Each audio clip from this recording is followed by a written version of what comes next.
My name is Gina and I usually make films, but I'm also the creative director of a university research lab that researches games mostly.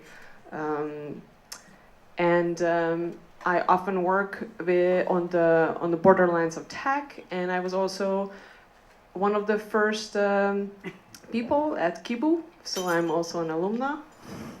That is terrifying. Um, I worked on things like Zooey or HeMesh or many other projects. Some of them helped me really to turn my career and my work into what it is today. So today, I'm going to talk about my own experiences being on the borders of tech, and in my talk, I'm going to talk about gender as a social construct that is really an attitude towards technology that limits access. So when I was growing up, I really wanted to study computers and stuff, but my parents said that's for boys. So they sent me to like music school, which is awesome, but I'm really bad at it still.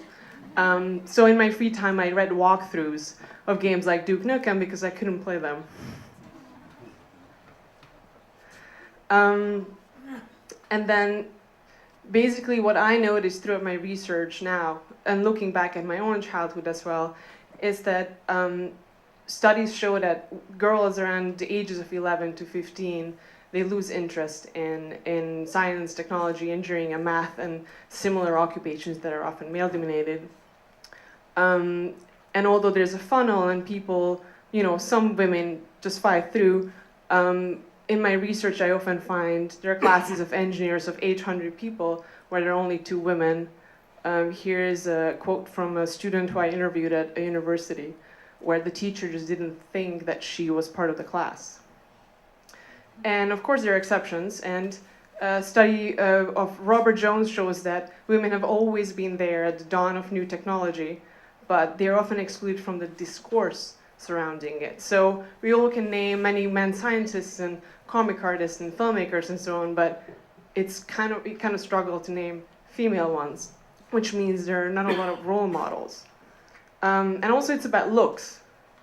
These things are designed to look appealing to boys often, and just because women, maybe when we're growing up we prefer pink things, doesn't mean we cannot operate the technology that is not pink. It just shows that technology has always been gendered very male. And the kind of access that, for example, the design of objects is tell us who these objects were designed for, deny access, and that access is power, and that power is what, the lack of that power is just shows how few women are at the very top. Through my interviews, I also met scientists at NASA, and one of them, Dr. Anita Sengupta, who is an amazing rocket scientist, said, I'm often the only woman on my team, and I'm fine with it because both my father and brother are engineers, but I can understand now how this environment scares women away very often.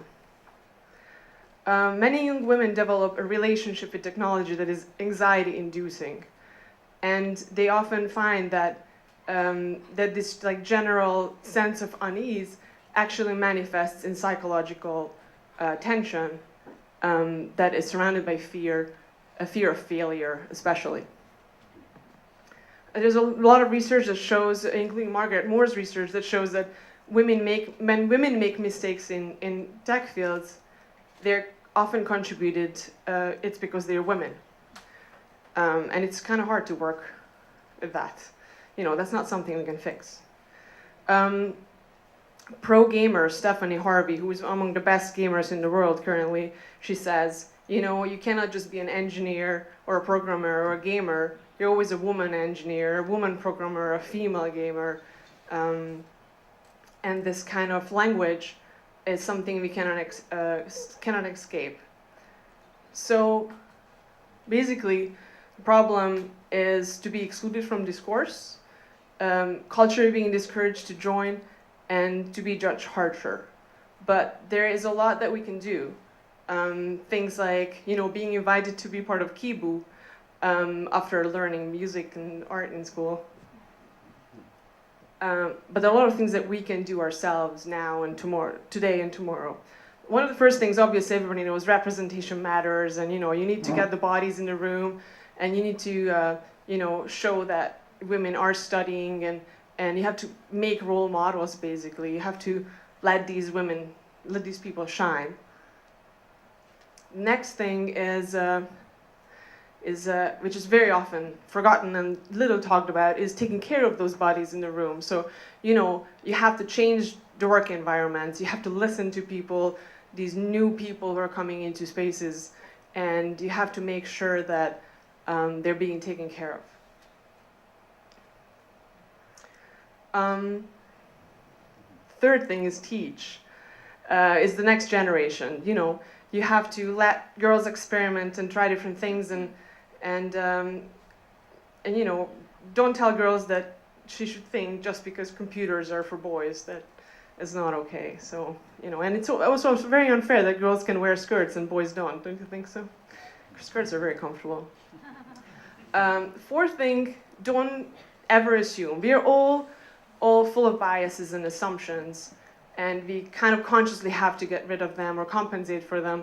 And I think it's only human, but we have the ability to think and to be able to be like, no, I have to listen to these people and not just assume what they think or what they want. And the fifth one is my favorite, is seek out content and games and scientists and stuff that is made by women, people of color, people who are different from you, and listen to their stories, because it's kind of fun to identify with people on a screen or in games that are different from you. Because if a theme for a game is acceptable to be murder, then so is shopping. So if you want to play a Barbie game, go ahead and play a Barbie game.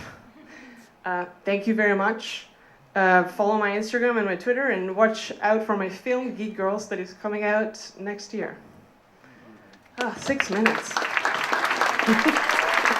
Sikerült, és boldog szülinapot, Kibu! Köszönjük szépen!